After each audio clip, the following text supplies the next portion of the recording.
Hello everyone, welcome to GS tank. GS tank में आपका बहुत बहुत स्वागत है, जहां पे हम डिस्कस कर रहे हैं इंडियन पॉलिटी, मतलब इंटायर इंडियन पॉलिटी को। और कल हमने कंप्लीट कर लिया है सोर्सेस ऑफ इंडियन कॉन्स्टिट्यूशन, जिसको बोलते हैं भारतीय संविधान के स्रोत, मतलब किस देश से कौन सा संविधान को लिया गया है, उसको कल हम लोगों ने कंप्लीट कर लिया था। तो अगर आपने उस वीडियो को अभी तक नहीं देखा है तो जाइए, आप जाकर उसको देख लीजिए, नए प्लेलिस्ट में वो डाल दिया गया है। ठीक है, तो आज हम लोग बात करेंगे एक नया टॉपिक जिसका नाम है यूनियन एंड इट्स टेरिटरी। तो आज से नया टॉपिक स्टार्ट है। तो इसमें हम लोग देखेंगे कि यूनियन क्या है और इसके जो टेरिटरी है उसके बारे में चर्चा करेंगे। ठीक है, तो अगर बात करें यूनियन एंड इट्स टेरिटरी, मतलब होता है संघ और उनके प्रदेश। संघ और इसके प्रदेश जो पार्ट वन के तहत आता है। पार्ट वन, और ये लाई करता है आर्टिकल 1 to 4 में। ठीक है, तो ये यूनियन एंड इट्स टेरिटरी जो है वो पार्ट वन में है और आर्टिकल 1 से 4 के अंदर में है। ठीक है, तो बात करते हैं पहला article, article 1, union of state. ठीक है, मतलब राज्यों का संघ। इसमें कहता है पहला पॉइंट कि India, that is Bharat, shall be union of state. कहने का मतलब है कि इंडिया जो कि भारत है वो राज्यों का एक संघ है। ठीक है, अब यहाँ पे पॉइंट है यूनियन। यूनियन क्या होता है? तो यहाँ पे खैर दो पॉइंट्स है, एक होता है यूनियन का और एक होता है फेडरेशन का। ठीक है, तो फेडरेशन और यूनियन की अगर बात करें तो दोनों का हिंदी संघ ही होता है। ठीक है, फेडरेशन के केस में क्या होता है कि जो राज्य है वो मिलकर देश को बनाते हैं, देश का निर्माण करते हैं। ठीक है, और फेडरेशन के केस में यह भी होता है कि राज्य है सो कुछ शक्तियां देश को देती है और बोलती है उनको चलाने के लिए। ठीक है, और इसी में अगर बात करें फेडरेशन के केस में, तो फेडरेशन का एग्जांपल में आता है यूएसए, मतलब United state of America. USA जो है वो एक फेडरल कंट्री है, फेडरेशन के अंदर आता है, जिसमें राज्य के पास सेपरेट पावर्स है और जो सेंटर है उसके पास सेपरेट पावर्स है। लेकिन जो यूनियन है उसमें क्या होता है कि सेंटर जो है सो स्टेट को ऑपरेट करेगा। कहने का मतलब है कि जैसे कोई भी एक कानून आ गया, जैसे मान लीजिए कि जीएसटी का कोई कानून आ गया, तो ऐसा तो नहीं है कि सेंटर अगर वो जारी करता है तो कुछ स्टेट उसको फॉलो करेगा, कुछ स्टेट उसको फॉलो नहीं करेगा, ऐसा तो नहीं है। तो अगर कोई भी कानून सेंटर जारी करता है, सेंटर बनाता है, तो उस कानून को स्टेट फॉलो करेगा, करेगा ही करेगा। लेकिन ऐसा नहीं होता है यूनियन के केस में कि अगर स्टेट कोई कानून बनाए तो सेंटर उसको फॉलो करे ही, ऐसा कुछ नहीं है। इसलिए इंडिया जो है सो यूनियन का एग्जाम्पल है। ठीक है, तो यूनियन के एग्जाम्पल में इंडिया है। इसमें कभी भी, यूनियन के केस में कभी भी राज्य जो है सो टूट का अलग नहीं हो सकता है। क्लियर है बात? अगला है number of state and union territories. तो आपको पता है कि स्टेट कितने हैं इंडिया में? 28 स्टेट और 8 यूनियन टेरिटरीज हैं। ठीक है, अगला पॉइंट कह रहा है कि territory of India shall comprise, जो भारत का जो प्रदेश है उसमें क्या क्या होगा? पहला है टेरिटरी ऑफ स्टेट, मतलब इसमें स्टेट होगा। दूसरा है यूनियन टेरिटरी, मतलब इसमें केंद्र शासित प्रदेश भी होगा। और तीसरा पॉइंट कहता है कि territory that may be acquired by the government any time, और वैसा प्रदेश जिसको भारत सरकार किसी भी समय एक्वायर कर सकती है, मतलब अपने में मिला सकती है। ठीक है, तो ये पूरा हो गया आपका आर्टिकल 1। ठीक है, क्लियर है इतना? अब आते हैं आर्टिकल 2 पे। आर्टिकल 2 क्या कहता है? एडमिशन और एस्टेब्लिशमेंट ऑफ न्यू स्टेट, मतलब नए राज्यों का निर्माण या गठन। ठीक है, तो इसमें कहता है कि Indian parliament have right to establish new state. इसमें क्या है कि जो भारतीय संसद है उसको ये शक्ति दी गई है कि वो नया राज्य का वो स्थापना कर सके। जैसे अगर कोई राज्य है या फिर कुछ जमीन का सॉरी कोई टुकड़ा है, कोई देश अगर भारत में मिलना चाह रहा है, ठीक है, तो ये काम किसका है मिलाने का? पार्लियामेंट का है, जिसके लिए उसको राष्ट्रपति को पूर्व सूचना देना पड़ता है।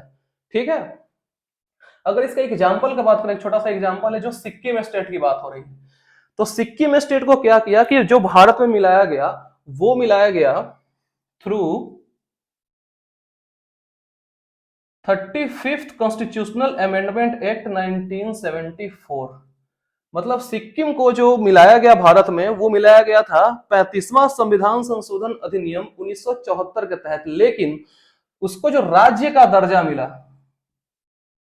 राज्य का दर्जा जो मिला वो मिला थ्रू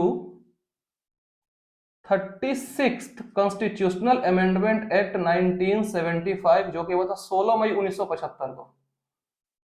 ठीक है, तो इसको सिक्किम को जो राज्य का दर्जा मिला, यानी सिक्किम जो 22वां राज्य बना, वो बना 36वां संविधान संशोधन अधिनियम 16 मई 1975 के तहत।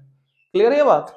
तो ये हो गया आर्टिकल 1-2, इसका एक बार स्क्रीनशॉट या फिर नोट डाउन कर लीजिए। इसके बाद आते हैं आर्टिकल 3 पे।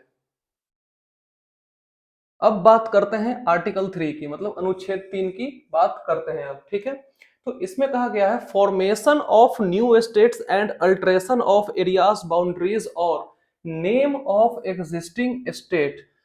कहने का मतलब है कि जो भारतीय संसद है, इंडियन पार्लियामेंट है, उसके पास किस चीज का पावर है? अल्टरेशन ऑफ स्टेट, मतलब अल्टरेशन ऑफ एरिया करने का, उसमें बाउंड्री को भी चेंज करने का, और जो एग्जिस्टिंग नाम है कोई भी स्टेट का, उसको चेंज करने का अधिकार दिया गया है किसको? इंडियन पार्लियामेंट को दिया गया है। ठीक है, तो कहने का मतलब है कि इसके अंदर क्या हुआ कि मध्य प्रदेश से टूटकर क्या अलग हुआ? छत्तीसगढ़ अलग हुआ। ठीक है, यूपी से टूटकर क्या अलग हुआ? उत्तराखंड अलग हुआ, और बिहार से टूटकर झारखंड अलग हुआ। ठीक है, अब ये कब कब हुआ? तो ये हुआ था 1 नवंबर 2000 को। ठीक है, ये हुआ था 9 नवंबर 2000 को, और ये हुआ था 15 नवंबर 2000 को। ठीक है, और इसमें कुछ और भी पार्ट हुआ था, जिसमें कि दमन और दीव को मिलाकर एक केंद्र शासित प्रदेश बनाया गया, मैसूर का नाम चेंज करके कर्नाटक कर दिया गया। ये सब किसके तहत हुआ है? आर्टिकल 3 के तहत हुआ है। ठीक है, अगला पॉइंट है कि Indian parliament has power to do, मतलब किस किस चीज का पावर है? पहला है कि decrease and increase in area of new state. अगर कोई भी न्यू स्टेट है, अगर उसमें एरिया को बढ़ाना या घटाना है, तो वो पावर किसके पास है? संसद के पास है। दूसरा है कि change the boundary of any state. अगर कोई भी स्टेट का बाउंड्री को अगर चेंज करना है, उसका सीमा को चेंज करना है, तो इस बात किसके पास पावर है? पार्लियामेंट के पास पावर है। अगला है कि alter the name of any state. अगर किसी स्टेट के नाम को चेंज करना है, तो ये भी पावर किसके पास है? संसद के पास ये सब पावर है।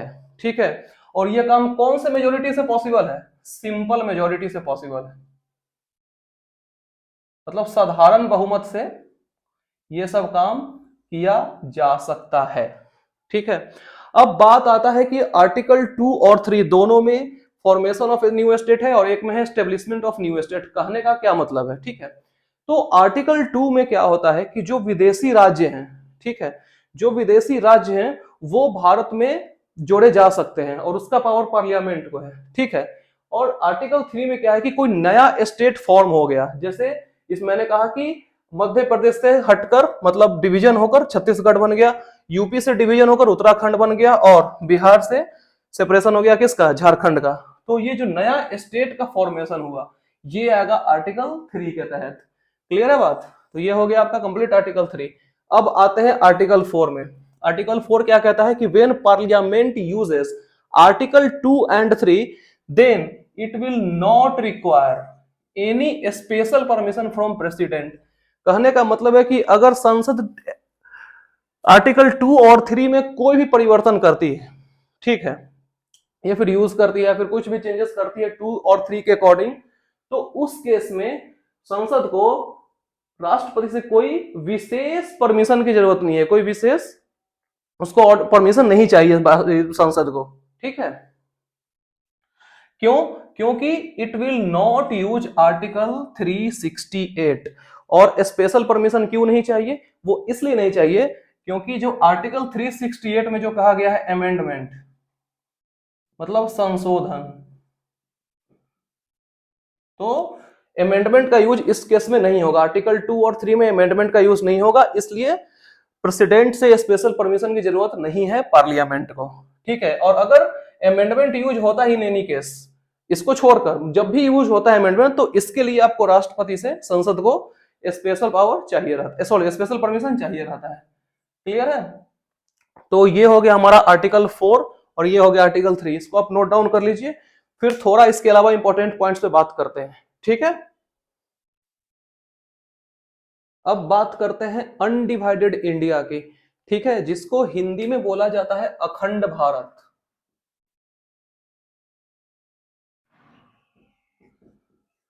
तो इसमें लिखा हुआ है कि India was divided undivided till 1893। कहने का मतलब है कि 1893 तक जो भारत था वो अनडिवाइडेड था, मतलब अखंड था। ठीक है, 1893 में क्या हुआ कि Durand line was created and Afghanistan got separate. मतलब 1893 में डुरंड लाइन में खींचा गया और अफगानिस्तान अलग हो गया। ठीक है, जो भारत का पहला विभाजन था। ठीक है, जो सेकेंड डिवीजन था वो हुआ था कब?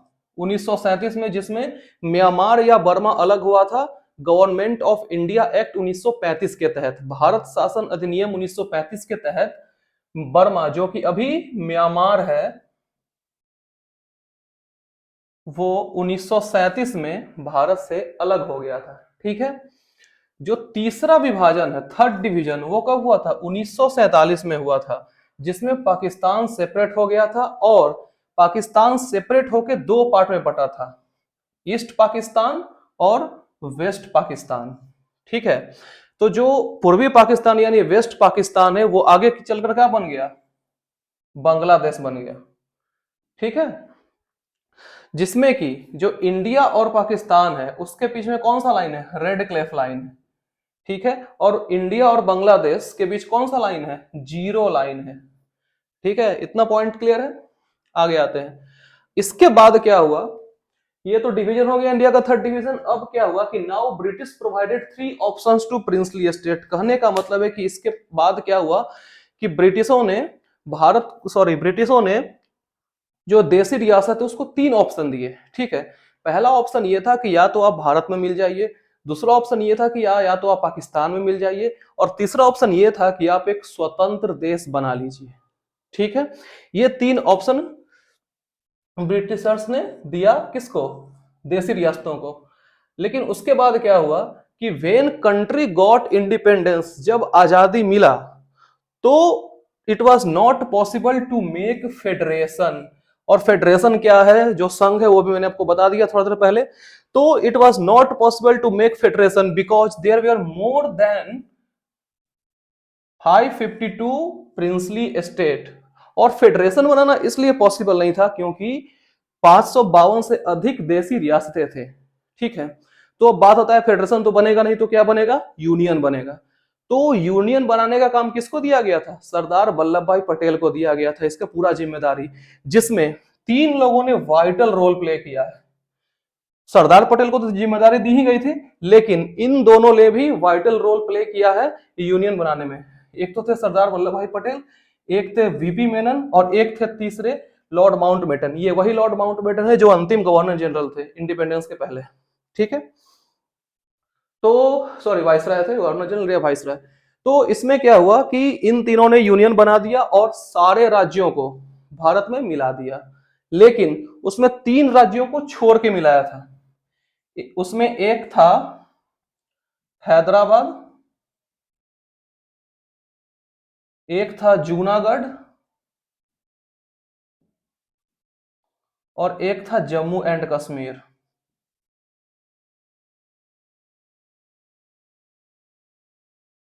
मतलब इन 3 राज्यों को छोड़कर बाकी सारे स्टेट्स को भारत में मिला दिया गया था।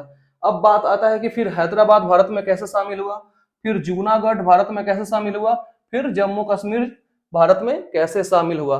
तो इसको एक बार आप नोट डाउन कर लीजिए, फिर इस तीनों पे चर्चा करते हैं। ठीक है, तो देखते हैं हैदराबाद को। देखते हैं कि हैदराबाद कैसे भारत में शामिल हुआ या फिर कैसे भारत का अंग बना। ठीक है, तो हैदराबाद के केस में क्या हुआ था कि हैदराबाद का जो निजाम था वो चाहता था कि हैदराबाद पाकिस्तान का हिस्सा बने, पाकिस्तान का पार्ट बने। ठीक है, तो हुआ क्या कि सरदार वल्लभ भाई पटेल ने पुलिस की वर्दी में सेना को भेजकर ऑपरेशन पोलो चलाया। ठीक है। और ऑपरेशन पोलो के तहत ही हैदराबाद है वो इंडिया का पार्ट बन गया। ठीक है, क्लियर है। दूसरा पॉइंट है जूनागढ़ का। तो जूनागढ़ के केस में क्या है कि जूनागढ़ जो था वो गुजरात का एक रियासत था। ठीक है। तो जूनागढ़ के केस में क्या हुआ कि सरदार वल्लभ भाई पटेल ने जूनागढ़ को भारत का हिस्सा बनाने के लिए एक जनमत संग्रह करवाया। ठीक है। और जनमत संग्रह के जरिए ही जूनागढ़ को इंडिया का पार्ट बनाया गया। ठीक है। जनमत संग्रह को ही बोलते हैं रेफरेंडम इंग्लिश में, जनमत संग्रह।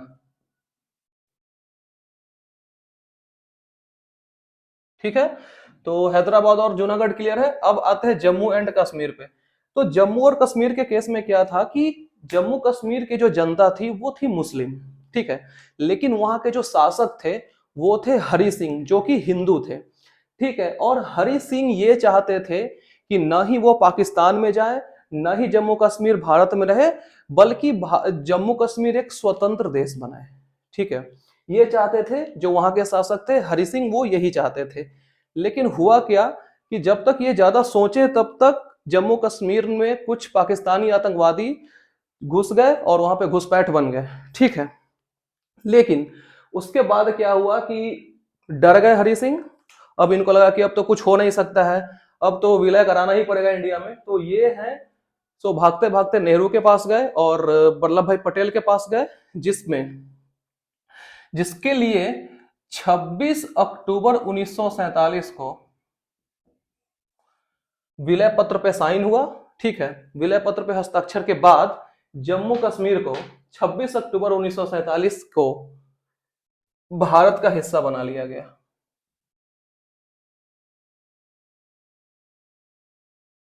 ठीक है। वैसे ये जो अनडिवाइडेड इंडिया मैंने आपको बताया वो ऑलमोस्ट हिस्ट्री का पार्ट है, लेकिन थोड़ा सा ये पॉलिटी से रिलेट होता है इसलिए मैंने बताया। ठीक है। जहां पे मैंने बताया कि अखंड भारत का 3 टुकड़ा हुआ, 3 डिवीजन हुआ, जिसमें पहला था डुरंड लाइन जो कि अफगानिस्तान से था, दूसरा था बर्मा से 1937 में, और तीसरा जो पाकिस्तान था, जो मैंने डिवीजन आपको सारा बता दिया। और एट लास्ट हैदराबाद, जूनागढ़ और JNK का भी मैंने आपको बता दिया। तो इसी तरह से मतलब पूरा कंप्लीट हो चुका है हमारा जो पहला पार्ट है, यूनियन एंड इट्स टेरिटरी। तो फिलहाल इस वीडियो में इतना ही, और अगर आपको ये वीडियो अच्छा लगा है तो लाइक शेयर और सब्सक्राइब जरूर करिए। और कोई भी प्रॉब्लम है इस वीडियो में, मतलब कोई भी अगर आपको प्रॉब्लम है इस टॉपिक से या फिर कुछ भी अगर आपको ऐसा लगता है तो आप कमेंट जरूर करिए। ठीक है। हम आपकी प्रॉब्लम को सॉल्व करने की पूरी कोशिश करेंगे। तो ठीक है, कल हम लोग बात करेंगे, यानी कल तो होली है, कल तो ऑफ रहेगा, क्लास कल नहीं होगा, लेकिन उसके बाद हम लोग बात करेंगे पार्ट 2 जो कि सिटीजनशिप। ठीक है। तो thank you so very much.